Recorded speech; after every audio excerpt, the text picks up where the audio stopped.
Welcome to Talking Crue, the unofficial Motley Crue podcast. I'm your host, Kevin Humphrey, where I talk all things in the world of Motley Crue. This is episode 83 this week. 58 Diet for a New America album review. But first, this week in Motley news, there is a lot of it. In fact, we got 2 weeks worth of it. So here we go. John 5 is on a new song called Sick Ones for a new band called The Violent Hour. John 5 is special guest guitar player on this song. The band is former co-lead singer Carla Harvey from the band Butcher Babies. It's really heavy metal, hard rock. You can hear John 5 just shredding the pieces out of this song. It's freaking good. I can't find it on YouTube, so I can't post it, but definitely try and find this song. Nicky is in the news. He had an article written about the future of 6 a.m. He says it was a fun project. There are no touring plans or recording plans as of right now. He said that he's concentrating more on Motley Crue and the new book that he has just finished. I will post this in the comments section down below and on the Talking Crue Facebook page so you can read it yourself. It's a great interview. John Corabi of the Dead Daisies was a guest on Here to Zen, that's the letter 2 podcast, talking about the new Dead Daisies album, Looking for Trouble, plus more. I'll post that in the comment section down below and on the Talking Crue Facebook page as well. Then there was this big, huge announcement. In fact, I almost did a bonus episode, but I was really enjoying my time off. But Motley Crue announced on Thursday, April the 17th, that they will take part of Rock the Tides, November the 7th through the 9th, at Barcelo Riviera Resort in Riviera May, Mexico. That is Barcelo Riviera Resort, Riviera May, that's Maya, with co-headliners Def Leppard. And then check out this other part of the lineup that's going to be there. Bret Michaels of Poison, Extreme, great band. The Struts, really cool band. My daughter actually turned me on to them. Buckcherry, Living Color, and a band called Dorothy. Now, I have no idea who Dorothy is, but I googled them. They look pretty cool. I might have to check them out this weekend. I will post the link to this because tickets went on sale this past Wednesday. Are you going to this? Write me a comment down below. I will post the link to get tickets in the comment section. I already did that on the Talking Crue Facebook page. The Dead Daisies are again in the news. They released their second single, Boom Boom, which I did do a bonus episode yesterday, so definitely go back and check that out and check out that song. It's a really great version of it. Then Motley Crue posted on Instagram and other social medias about, as I look at my phone here, on April the 25th, 1981, they played the Starwood Club. Check out this set list. Stick to Your Guns, Nobody Knows What It's Like to Be Lonely, Public Enemy Number 1, Toast of the Town, Too Fast for Love, Paperback Writer, the Beatles song, Why Are You Killing Yourself, Tonight, which was a Raspberry song, which ended up on the Crucial Crue Too Fast for Love album, Stick to Your Guns again, because that's how the show would end. And then here's songs 9 and 10, which are the encore songs. So they played Stick to Your Guns again and Public Enemy Number 1 because they didn't have that many songs around that time. This is freaking awesome. It gets me really excited because I'm only go ahead and give you a little spoiler here. It's going to be way down the road, but I am going to do what I'm calling the concert series, and this show is actually on YouTube, and I will do a review on this, so stay tuned for that. Also, John 5's back in the news today. Peter Criss, former drummer of Kiss, said that he is releasing his first solo album in 18 years. And John 5 is part of this. I'll give more once I get more updates of what and how John 5 got involved in this. I'll let you guys know in Motley news. I think this is freaking fantastic. John 5, huge Kiss fan. He's got the Knights in Satan Service Kiss Museum going on starting next month. Nikki Sixx is a big Kiss fan. So is Tommy Lee. In fact, Tommy Lee said Peter Criss made him start playing the drums, although it was pans and pots in the kitchen. But still, again, I think this is freaking fantastic. And that's it in Motley news. Like I said, there was a lot of it to catch up on. And on a side note, we lost a member of the Motley Crue family. Roy Thomas Baker passed away this week. He was a record producer who worked with Queen, Journey, The Cars, Foreigner, and Alice Cooper, and of course Motley Crue. He remixed and mastered the Too Fast for Love album, which I talk about in episode 3, so go back and check that out. So rest in peace, Roy Thomas Baker. Alright, so with all that all being said, welcome back. Hope everybody had a great Easter weekend. I sure did. Rested up. Now I'm ready to go. As you can tell, I'm really ball of energy right now. So this is episode 83, 58. Died for a New America album review is what I'm going to be talking about this week.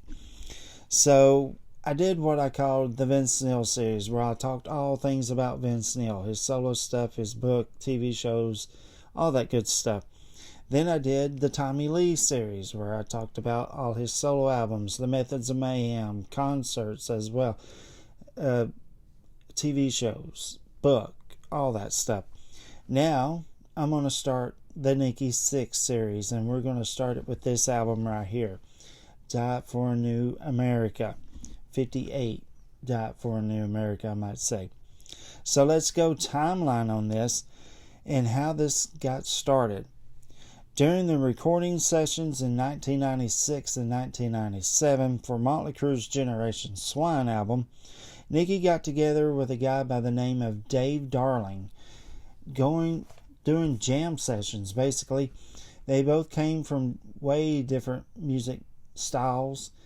Dave was more funk and soul, while Nikki was more hard rock and glam metal. They put together a band and just basically hit the record button. So now let's go info and facts on this album. It's the first and only 58 album. The record label was Americoma Records, which was Nikki's own record label. There is another band that's actually still signed to this, I'm pretty sure to this day, Laidlaw.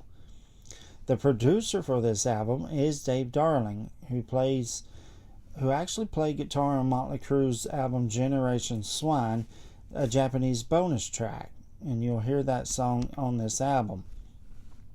He's also produced for other artists and bands, Brian Setzer Orchestra, Jennifer Love Hewitt, and the Stray Cats. Like I said, way different than what Nikki does. The band is Dave Darling, who comes from a band from Boxing Gandhis, Gandhis. I never heard of him until this album. He does guitars and vocals. Our boy Nikki Sixx on bass and vocals. He does lead vocals as well. Steve Gibb. Now, Steve is the son of one of the Bee Gees, Barry Gibb. He has played since this album with Black Label Society, Crowbar, and Saigon Kick. He does guitars, and he does have a lead vocal on one of the songs. And to round it off, Bucket Baker, who's played with Michael Jackson, Justin Timberlake. He has toured with Kenny Loggins. He is on drums on this album. The album was released on June the 20th, 2000. There is only one single that came off this album and music video, Piece of Candy. Now, how many copies has this sold? I really can't find the answer to this. So if you know, write me a comment down below. I'd love to know. So there's your info and facts on this album. So let's go track by track on 58's Diet for a New America album. So here we go. So track number 1 is called Don't Laugh, You Might Be Next. It starts off with some strumming guitar as Dave sings. Then it picks up kind of a psychedelic kind of feel-ish to it, kind of Jefferson Airplane, a little bit of the Doors kind of vibe thing going, which I think is actually really cool. Lyrics are great as well as the chorus. Really cool sounding. Really great song. It's so good. Song number 2 is El Paso. Starts off with a drum beat as Nikki talks and then some guitar sounds underneath that. Then it picks up to a rocking sound during the chorus and then kind of comes back down, so it's a roller coaster kind of song as Nikki talks. The lyrics are fantastic, catchy chorus. This song is so good. It's very unique. I love it. In fact, the song El Paso, when I bought this album back in 2000 and I started reading the track listing and I was El Paso, I'm guessing he wrote it because it's his favorite town to tour in. I didn't know until the book, First 21, which I will do a book review on. But now it kind of makes sense. So if you read that book, you know what I'm talking about. Song number 3 is Piece of Candy. Starts off with some dial-up internet. If you guys don't remember that, if you has that stuff, yeah, listen to that. You'll know what the internet used to be back in the day. And if somebody called, you were kicked off the internet.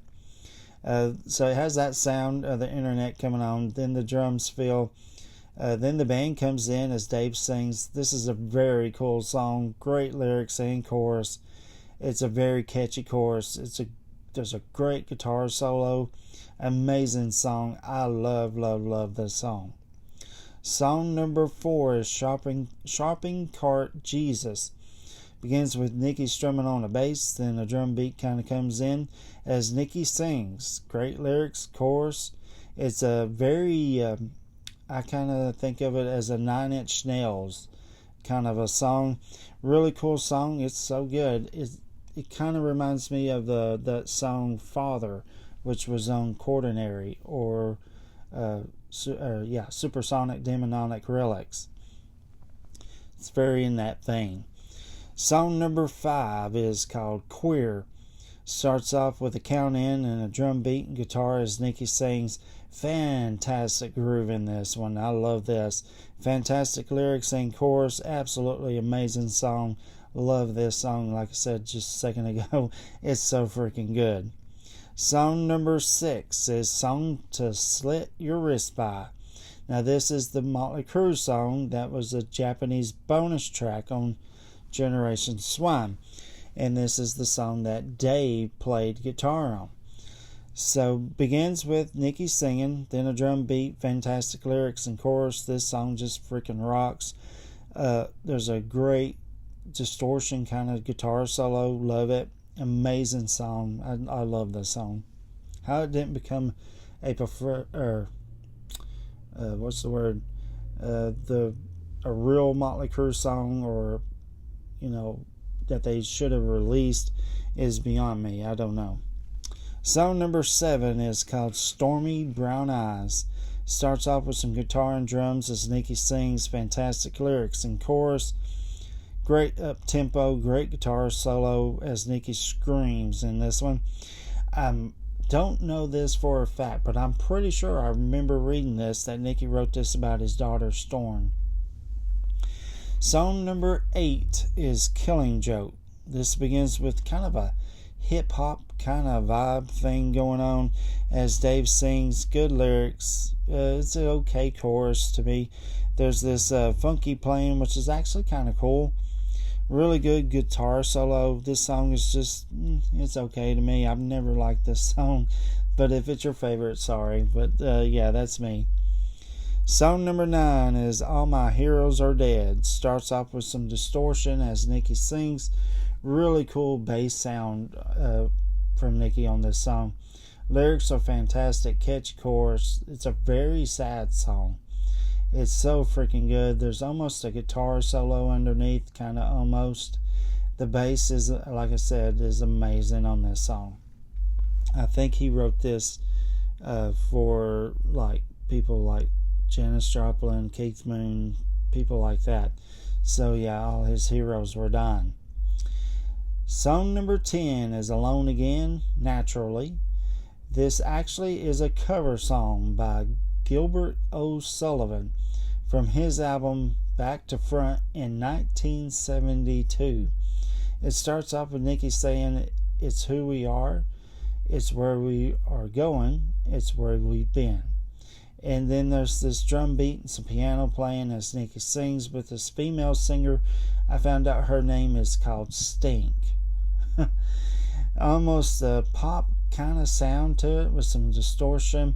Lyrics are great, catchy chorus, great guitar solo. This song is really freaking good. I love it. Song number 11, and this is what ends the album, Who We Are. Begins with a drum fill, then kicks in. It's Nikki saying the same thing at the beginning of the last song. It's short and sweet and it kind of just ends with Nikki just talking. It's actually pretty cool. It's not, I don't skip it, but it's just okay. It's a it kind of carries on from Alone Again, but yeah, I'll leave it at that. All right, so that's the album. 58's Died for a New America.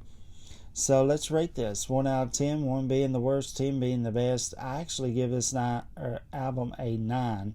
I still love this album. When I went back this week while I was off and listened to this all the way through, I listened to it all the way through this whole entire week when I was going to work. There's a lot of songs I love on this. So then there is one least favorite song for me, and you probably guessed it. It's Killing Joke. To me, it's just an okay song. It really doesn't fit the rest of the record.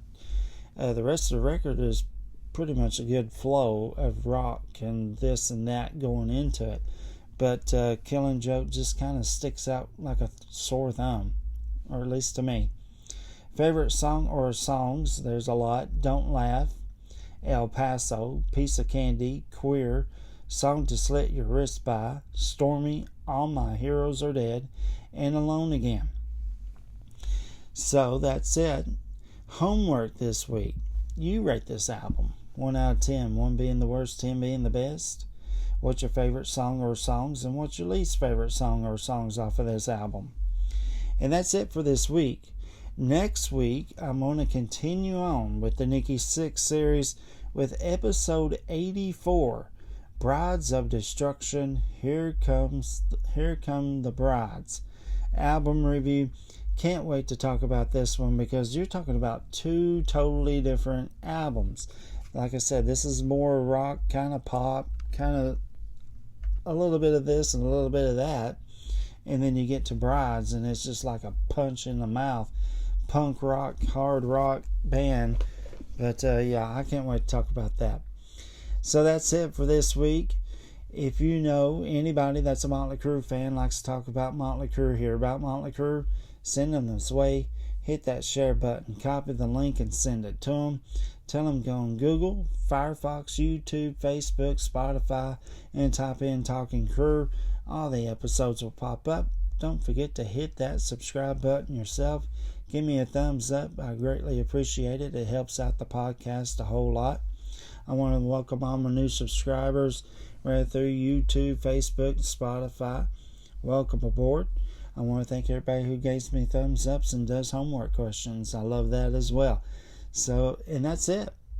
I will see you guys next Friday. And you just took a ride on the wild side.